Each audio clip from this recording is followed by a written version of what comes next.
Jelang akhir tahun, 7 kecamatan di Kabupaten Tanjung Jabung Timur rawan terjadinya bencana banjir. Pembangunan stockpile batu bara ditargetkan selesai akhir Desember 2023. Berkas perkara dugaan korupsi di PT Pelindo telah diterima oleh Kejati Jambi.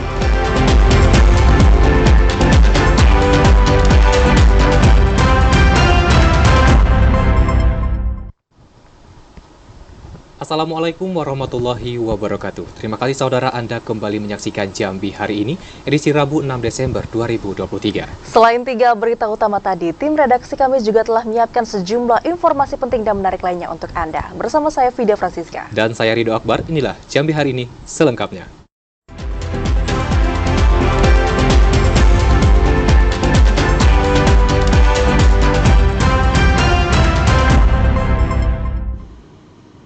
Mengawali Jambi hari ini, saudara, jelang akhir tahun 2023 di Kabupaten Tanjung Jabung Timur berpotensi terjadi bencana banjir.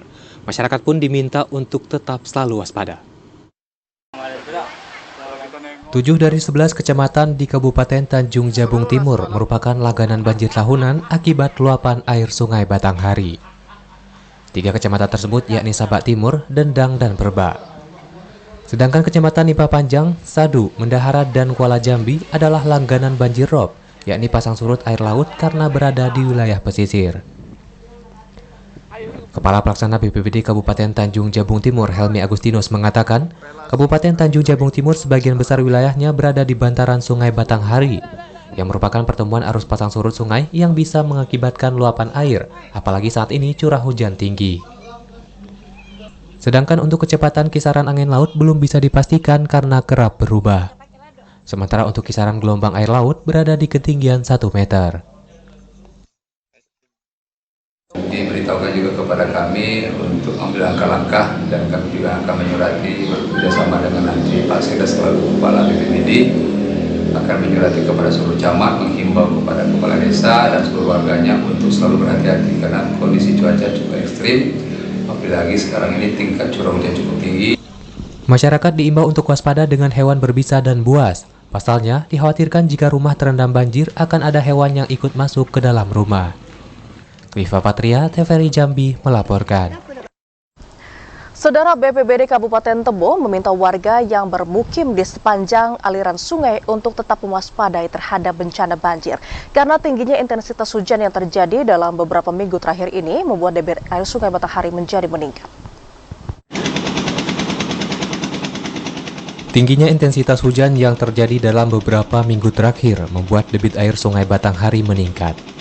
Dari alat ukur yang berada di Kecamatan Tebo Tengah, tepatnya di wilayah Taman Tanggorajo, ketinggian debit air Sungai Batanghari telah mencapai angka 11 meter. Menyikapi tingginya debit Sungai Batanghari, BPBD Tebo mengimbau kepada warga yang bermukim di daerah aliran sungai agar waspada banjir. Meski status siaga banjir belum ditetapkan, namun BPBD Tebo akan terus melakukan pemantauan tinggi muka air, terutama di wilayah sepanjang aliran sungai. Namun secara umum di Tebo masih belum masuk siaga 3. Namun kami tetap pantau itu terus ke depannya seperti apa, itu nanti kita tindak lanjut. Himbauan? Kalau himbauan, kami dari BPBD ya menghimbau kepada masyarakat dengan tingginya curah hujan, dengan tingginya intensitas hujan beberapa hari belakangan, kami harap masyarakat Tebo untuk waspada dalam bentuk siaga lah, hubungannya dengan adanya kemungkinan banjir. Selain Kecamatan Tujuh Koto, Kecamatan Koto Ilir, Serai Serumpun, Tebo Ulu, Tebo Tengah, Tebo Ilir, Marotabir juga menjadi kecamatan yang sering dilanda banjir. Intizam, TVRI Jambi melaporkan. Sementara itu, saudara, pemerintah Provinsi Jambi menargetkan penyelesaian polemik pembangunan stockpile dan pelabuhan batubara PT SAS selesai akhir Desember 2023. Target penyelesaian pembangunan stockpile di Aur Kenali itu berdasarkan hasil evaluasi dari tim kerja. Pemerintah Provinsi Jambi bersepakat membentuk tim kerja untuk menyelesaikan persoalan penolakan rencana pembangunan stockpile dan pelabuhan batubara PT Sinar Anugrah Sukses di Kelurahan Aur Kenali, Kota Jambi.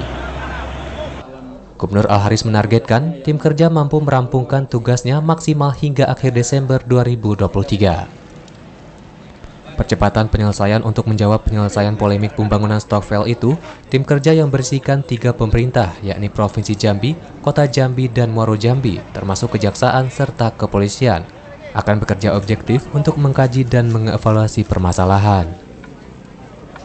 Untuk mendapatkan kajian yang akurat, tim kerja juga akan mengundang pihak kementerian terkait untuk memberikan penjelasan mengenai perizinan pelabuhan yang telah diberikan. Hasil kajian tim kerja akan menjadi bahan pemerintah untuk menetapkan kebijakan pembangunan Stokvel batubara. Tak hanya itu, kajian tim kerja juga sebagai bahan sosialisasi dan informasi bagi warga setempat untuk menyelesaikan persoalan ini. Langkah-langkah itu diupayakan untuk mendorong percepatan realisasi jalan khusus angkutan batubara di Provinsi Jambi yang ditargetkan rampung dan dapat digunakan pada awal 2024. Nah, kita minta tim nanti ini bekerja, lurahnya ada dalam tim itu, ada RT yang kita ajak juga dalam tim itu, ya kan? Nah, karena begini, sekalian saya hormati, ini kan dalam konteks kita untuk mendorong percepatan jalan batubara itu, ya kan? Sepanjang semua dokumen AMDAL mereka penuhi semuanya, semua kewajiban mereka penuhi semuanya, dan tidak berdampak pada masyarakat, kan AMDAL juga jelas tuh bahwa debu dari itu semua udah ada pakar-pakar yang menghitung debu itu berapa, ya kan? Nah, udaranya cuma seperti apa? Kan ada dampak, sudah ada ahli, sudah ada di AMDAL itu kan. Berdasarkan catatan pemerintah Provinsi Jambi, realisasi pengerjaan jalan khusus angkutan batubara telah mencapai angka di atas 80%. Randy Arta, TVRI Jambi melaporkan.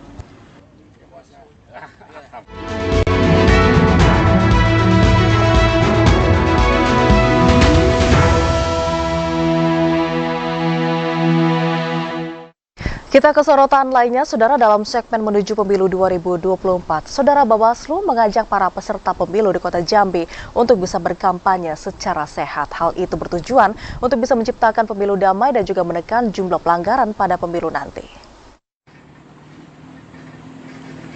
Hingga 10 Februari 2024, kontestan atau peserta pemilu melakukan kampanye dan mempromosikan diri kepada masyarakat agar dipilih sebagai anggota legislatif, baik DPR RI, DPRD maupun DPD. Bawaslu Kota Jambi mengajak peserta pemilu untuk berkampanye sehat.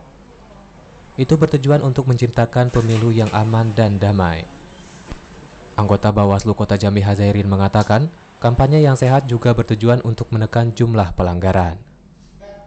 Bawaslu juga akan melakukan pengawasan terhadap peserta pemilu agar tidak melakukan pelanggaran.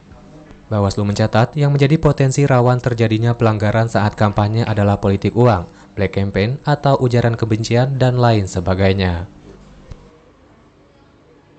Hal-hal sanksi yang bisa menjerat dari peserta pemilu ini terus kita lakukan himbauan dan sosialisasi kepada setiap partai politik peserta pemilu khususnya di Kota Jambi untuk secara bersama-sama melakukan kampanye yang sehat, melakukan kampanye yang memang sesuai telah diatur oleh peraturan perundang-undangan.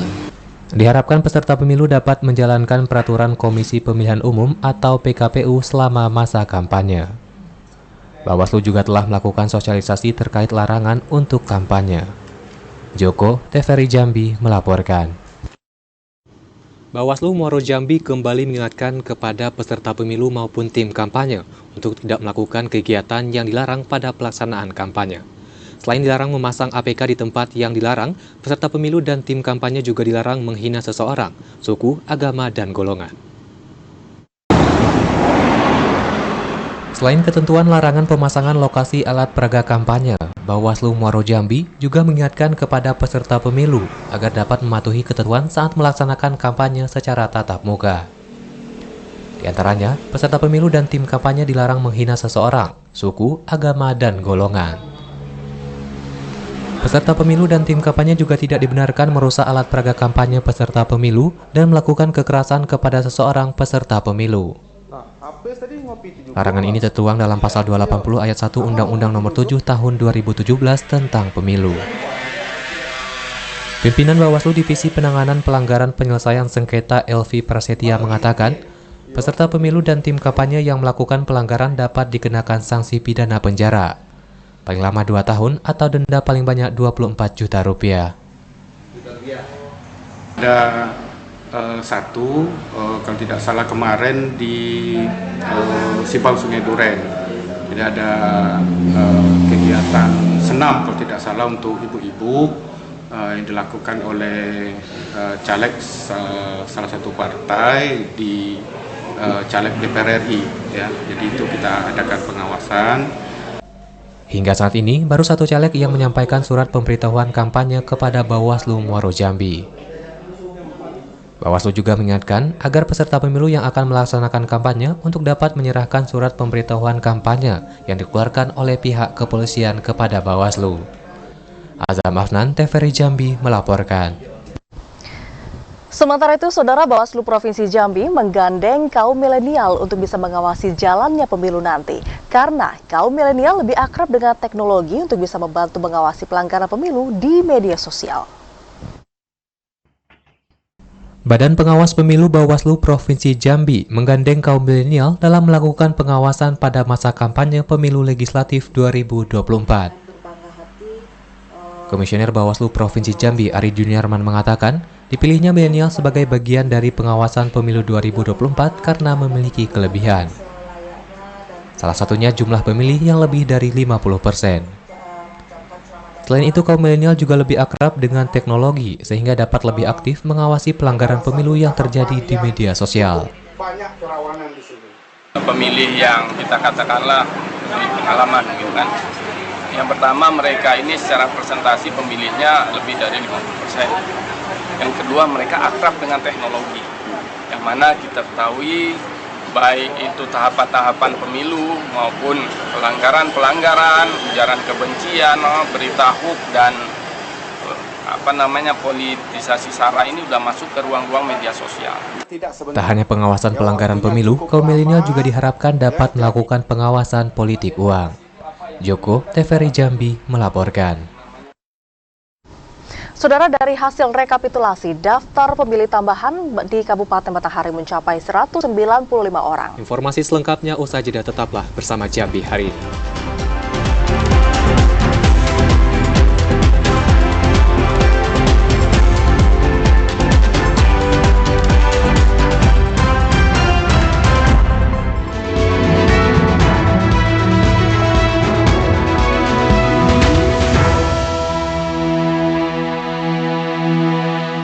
Terima kasih saudara, Anda kembali di Jambi hari ini. Saudara, dari hasil rekapitulasi yang dilakukan KPU Batanghari, daftar pemilih tambahan atau DPTB telah mencapai 195 orang. Mayoritas pemilih ini merupakan masyarakat yang pindah domisili dengan alasan pekerjaan. Komisioner KPU Batanghari Henry Handayani mengatakan, sejauh ini pihaknya telah melakukan rekapitulasi terhadap masyarakat yang melakukan pindah memilih. Dari hasil pendataan, terdapat 195 pemilih pindah masuk yang terdaftar ke dalam pemilih tambahan, serta 192 pemilih pindah keluar. Pengajuan pindah milih ini tak hanya pada warga yang keluar daerah, namun juga warga yang pindah daerah pemilihan atau wilayah kecamatan. Ada beberapa ketentuan yang harus diperhatikan masyarakat pindah memilih, yakni hanya dapat menyalurkan hak suaranya pada pemilihan calon presiden dan wakil presiden, calon anggota DPR dan DPD RI, serta DPRD Provinsi Jambi.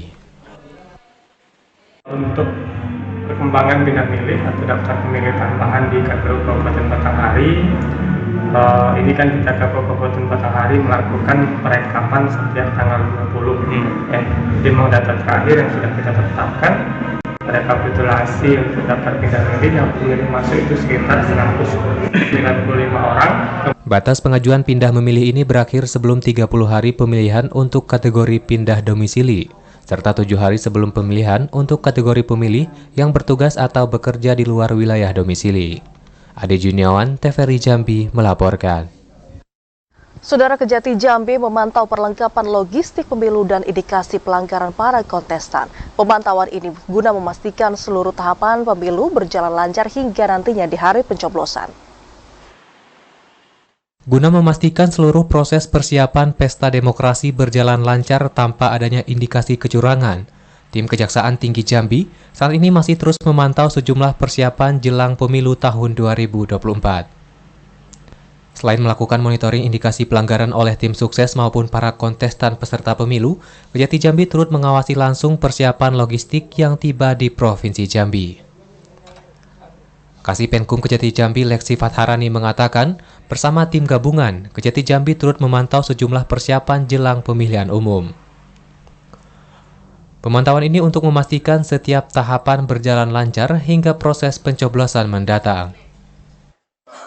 Kegiatan pemantauan posko pemilu Kejaksaan saat ini sedang melakukan dua kegiatan. Yang pertama, monitoring evaluasi terhadap penyaluran logistik, dan yang sedang berlangsung adalah pemeriksaan DPT.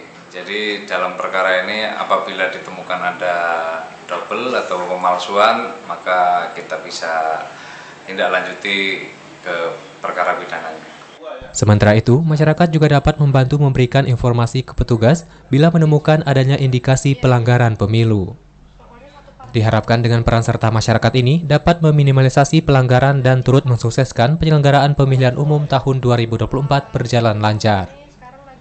Ashar TVRI Jambi melaporkan. Sementara itu, Saudara KPU Sarolangun mendorong Disduk Capil untuk mempercepat perekaman KTP elektronik kepada pemilih yang belum memiliki identitas kependudukan. Hingga saat ini, sekitar 2.000 pemilih belum melakukan perekaman KTP elektronik. Menjelang pemilihan umum serentak 14 Februari 2024, sekitar 2.000 pemilih belum melakukan perekaman KTP elektronik. 2.000 pemilih yang masuk ke dalam daftar pemilih tambahan atau DPTB itu didominasi pemilih pemula. Komisioner KPU Sarolangun Divisi Perencana Data Informasi Edi Zamra mengatakan, pemilih yang masuk ke dalam DPTB dan belum memiliki bukti fisik wajib melakukan perekaman KTP elektronik. Sesuai aturan, pemilih tidak dapat menggunakan hak pilihnya pada pemilu jika tidak memiliki KTP elektronik. Kita upaya percepatan perekaman ini kita melakukan pertama hasil kerjasama KPU Dukcapil dengan Pemda, Pak PJ mengundang seluruh camat Kabupaten Sarolangun. Kita membahas tentang sisa perekaman KTPL kita yang masih cukup tinggi di angka 2.240. 240 ini yang jelas dari pihak provinsinya, dari pihak Pemdanya akan berupaya cepat per hari itu sampai 1 minggu itu 4 kali perekaman. Edi Zamra menambahkan, untuk mempercepat proses perekaman, pihaknya telah berkolaborasi dengan Dinas Dukcapil Kabupaten Sarolangun dan Provinsi Jambi melakukan perekaman KTP elektronik ke sejumlah wilayah dengan sasaran by name by address. Edi Kusnadi, TVRI Jambi melaporkan.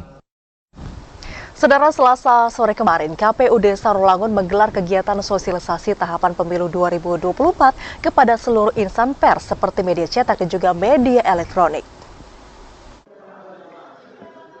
Puluhan insan pers terdiri dari media cetak, elektronik, dan online di wilayah Kabupaten Sarolangun mengikuti kegiatan sosialisasi tahapan pemilu yang diselenggarakan Komisi Pemilihan Umum. Ketua KPUD Sarolangun Ahmad Mujadid mengatakan, peran media sangat vital dalam mengawal serta mensukseskan pemilu serentak tahun 2024 di semua tahapan. Karena sukses atau tidak bukan semata-mata tanggung jawab dari penyelenggara pemilu semata, tapi juga peran serta semua elemen masyarakat, termasuk insan pers sesuai dengan tugas dan fungsinya. Ahmad Mujadid menjelaskan, pihaknya sengaja mengundang insan pers tujuannya untuk memberikan informasi terkait kegiatan KPUD, sekaligus menjaga sinergitas antara KPUD dan media.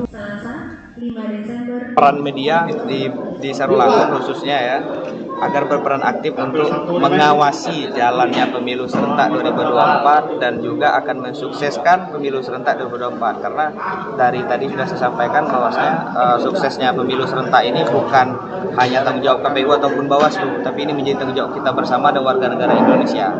Pemaparan materi dan sosialisasi tahapan pemilu disampaikan Komisioner KPUD Divisi Sosialisasi Pendidikan Pemilih, Partisipasi Masyarakat dan SDM Yuliana. Edi Kusnadi, TVRI Jambi melaporkan. Sementara itu, saudara, media massa yang ada di Kabupaten Sarolangun diminta profesional serta tidak memihak dalam mengawal pesta demokrasi dengan memberikan informasi yang berimbang selama proses tahapan kampanye pemilu 2024. Komisi Pemilihan Umum dan Badan Pengawas Pemilu selaku penyelenggara proses demokrasi yang sedang berlangsung saat ini tidak akan sukses tanpa didukung oleh pilar kelima demokrasi, yakni insan pers. Insan pers memiliki peran strategis dalam mengawal pelaksanaan pemilu di setiap tahapan. Dengan bekerja secara profesional dalam menyebarluaskan informasi melalui pemberitaannya, terutama di masa tahapan kampanye. Ketua DPRD Sarolangun Tantowi Jauhari mengatakan, media massa harus menjunjung tinggi kode etik jurnalis dengan melakukan peliputan berita secara faktual dan objektif serta berimbang, tanpa memihak kepada kepentingan pribadi maupun golongan demi kepentingan bangsa dan negara. Saya menghimbau kepada seluruh awak media agar berita itu benar-benar yang real, yang tidak dibuat-buat, dan usahakan meluruskan berita. Jangan membuat opini dengan berita kita terjadi hal-hal yang tidak diingini. Usahakan berita kita itu mencerdaskan para pembaca. Media massa juga dituntut menjadi gerbang utama dalam menangkal berita bohong atau hoax dan ujaran kebencian yang marak beredar luas di media sosial. Edi Kusnadi, TVRI Jambi melaporkan.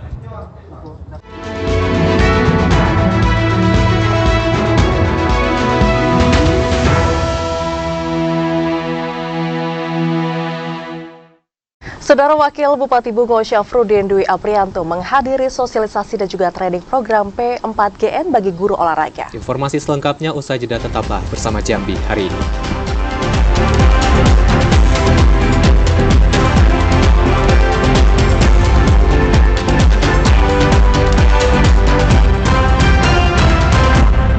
Anda kembali bersama kami di Jambi hari ini dalam segmen editorial.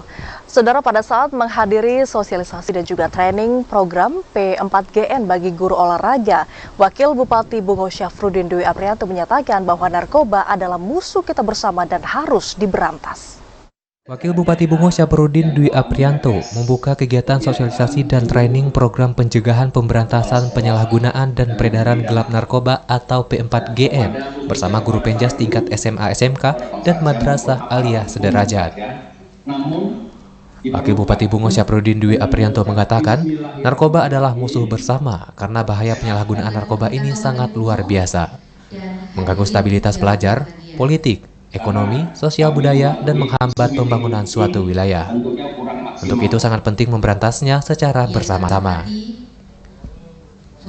Syafruddin Dwi Aprianto berharap semua guru penjas di tingkat SMA, SMK, dan MA sederajat lebih aktif memberikan pemahaman kepada semua generasi muda, terutama para pelajar, tentang bahaya narkoba bagi masa depan generasi muda. Hari ini bekerjasama dengan Kemenak dan juga Dinas Pendidikan Provinsi Jambi, BNK Bungo melaksanakan kegiatan sosialisasi juga sekaligus training buat guru penjas SMA, SMK, dan Madrasah Aliyah negeri swasta se-Kabupaten Bungo. Tujuannya akan memberikan pemahaman yang komprehensif pada seluruh guru penjas, apa itu narkoba, apa dampaknya buat remaja, bagaimana cara kita mengidentifikasi, mengenali peserta didik yang kena narkoba, dan juga akan diberi materi masalah rehab narkoba, terakhir dari aspek hukum. Memberikan tepuk tangan kepada Program pencegahan pemberantasan penyalahgunaan dan peredaran gelap narkoba tingkat SMA, SMK, dan MA sederajat tersebut menghadirkan pemateri dari tim BNK dan tim dari Dinkes Kabupaten Bungo. Muhriandi, TVRI Jambi melaporkan. Saudara, pejabat Bupati Merangin Muhti mengimbau aparat pemerintah desa untuk menangani stunting lebih efektif dan efisien. Seluruh pejabat Pemdes dan tim pendamping keluarga diminta untuk menjaga komitmen dalam menangani stunting. Yang terhormat dan kami banggakan, penjabat Bupati Merangin. Pejabat Bupati Merangin Muhti membuka rapat koordinasi peningkatan kapasitas pelaku percepatan stunting di tingkat desa dan kelurahan pada tim pendamping keluarga dan Pemdes tahun 2023. Dalam rakor itu, Muhti minta aparat pemerintahan desa dan jajaran Pemkab Merangin menangani stunting lebih efektif dan efisien. Seluruh pejabat Pemdes dan tim pendamping keluarga harus menjaga komitmen bersama dalam menangani stunting agar target penurunan stunting tahun 2024 tercapai. Rakor itu diharapkan dapat memberikan wawasan yang lebih mendalam tentang peran strategis Pemdes dan tim pendamping keluarga dalam menangani stunting khususnya di desa Lokus Stunting. Ada 40 fokus tadi ya, desa jadi fokus kita. Mungkin di 570 tadi, mungkin di 10 desa itu, 40 desa fokus tersebar, ya, insya Allah. Macam-macam ya, yang diberikan pertama mungkin apa namanya susu telur, asupan nutrisi, ikan, ya, itu yang kita lakukan. Untuk mencegah dan menangani permasalahan. Pada kegiatan itu turut diserahkan piagam penghargaan kepada mitra percepatan penurunan stunting, yakni PT SAL melalui program Mama Catin. Piagam penghargaan juga diberikan kepada atas program 2000 Berkah, inovasi yang diperuntukkan kepada masyarakat tidak mampu yang membutuhkan pengobatan optimal melalui pembayaran iuran BPJS Mandiri kepada balita stunting, gizi buruk, orang dengan gangguan jiwa, dan keluarga berisiko stunting. Ramadan Cerbita Kasa, TVRI Jambi melaporkan. Sementara itu, Saudara Penjabat Bupati Kerinci Asraf memimpin apel akbar deklarasi netralitas ASN di lingkup pemerintah Kabupaten Kerinci. Dan dalam deklarasi tersebut, Asraf mengajak seluruh pihak untuk ikut bekerja sama dalam menciptakan pesta demokrasi yang aman, damai, dan juga berintegritas. Penjabat Bupati Kerinci Asraf memimpin apel akbar deklarasi netralitas aparatur sipil negara atau ASN yang berlangsung di lapangan perkantoran Bupati Kerinci, Bukit Tengah, Kecamatan Siula. Asraf mengatakan, kegiatan apel yang diikuti oleh penyelenggara pemilu, peserta pemilu, serta tokoh masyarakat itu bertujuan untuk menegaskan komitmen bersama dalam menciptakan suasana kondusif dan damai sepanjang rangkaian tahapan pemilu tahun 2024. Asraf mengajak seluruh pihak untuk bekerja sama dalam menciptakan pesta demokrasi yang aman, damai, serta berintegritas. Pada hari ini, pemerintah Kabupaten Kerinci, Provinsi Jambi, yang digagas oleh Badan Kesbangpol, melaksanakan apel akbar netralitas pegawai negeri dan didukung oleh tokoh-tokoh masyarakat, ya, ormas, dan dihadiri oleh partai politik pada hari ini. Jadi tujuannya adalah agar pelaksanaan pemilihan presiden, wakil presiden, dan pemilihan legislatif, termasuk nantinya pemilihan kepala daerah, khususnya pemilihan bupati di Kabupaten Kerinci, pemilihan gubernur, bisa berjalan dengan lancar, aman, sukses, dan dalam keadaan kondusif. Apel itu ditutup dengan penandatanganan Fakta Integritas Netralitas untuk perwakilan seluruh aparatur sipil negara yang hadir. Ilwan, TVRI Jambi melaporkan. Saudara, BPS Provinsi Jambi menggelar rakorda diseminasi hasil sensus pertanian untuk tahun 2023. Informasi selengkapnya usai jeda, tetaplah bersama Jambi hari ini.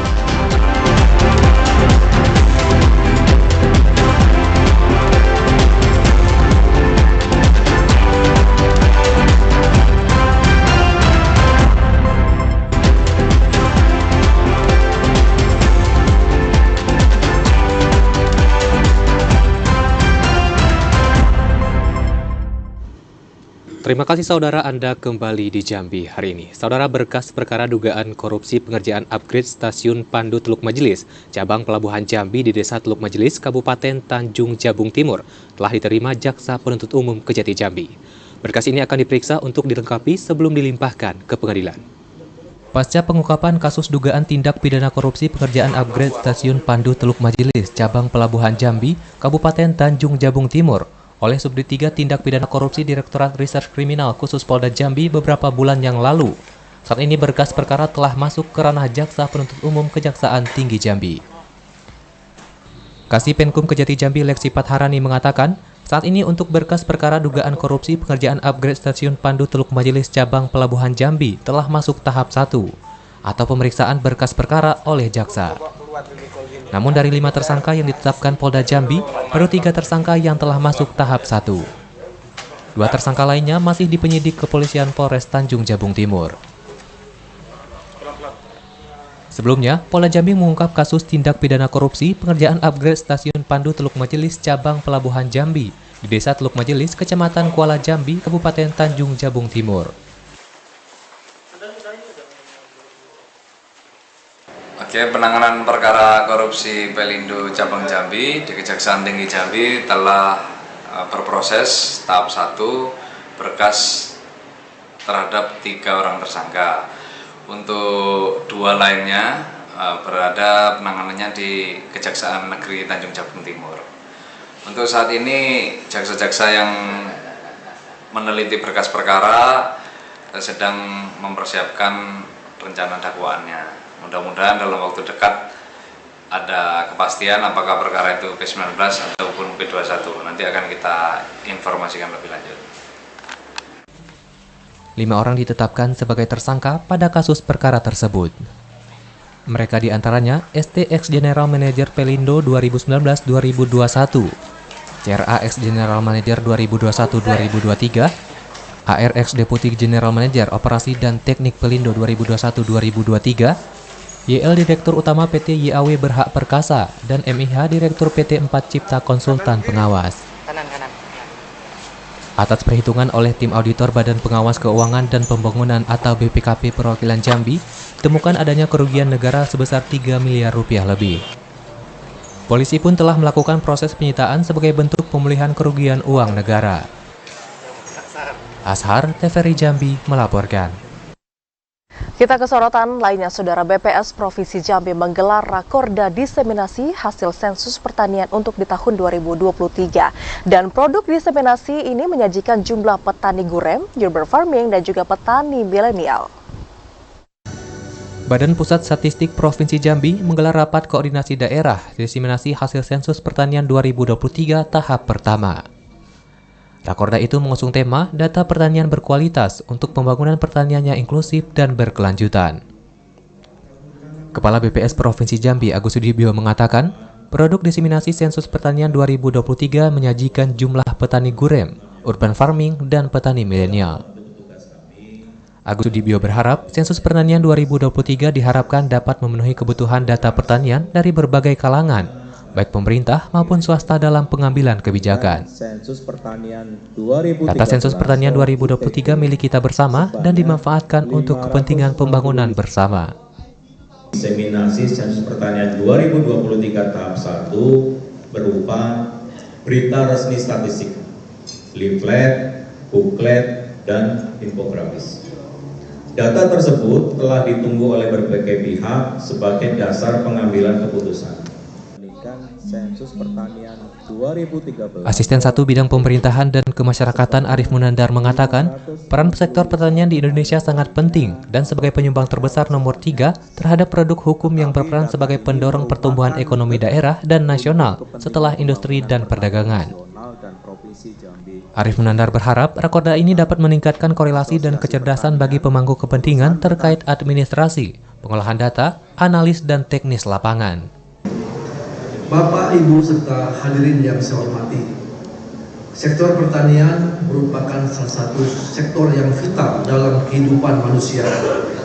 Sektor tersebut memiliki kontribusi yang sangat signifikan terhadap pencapaian tujuan pembangunan berkelanjutan, yakni mencapai ketahanan pangan, perbaikan nutrisi, serta mendorong budidaya pertanian yang berkelanjutan.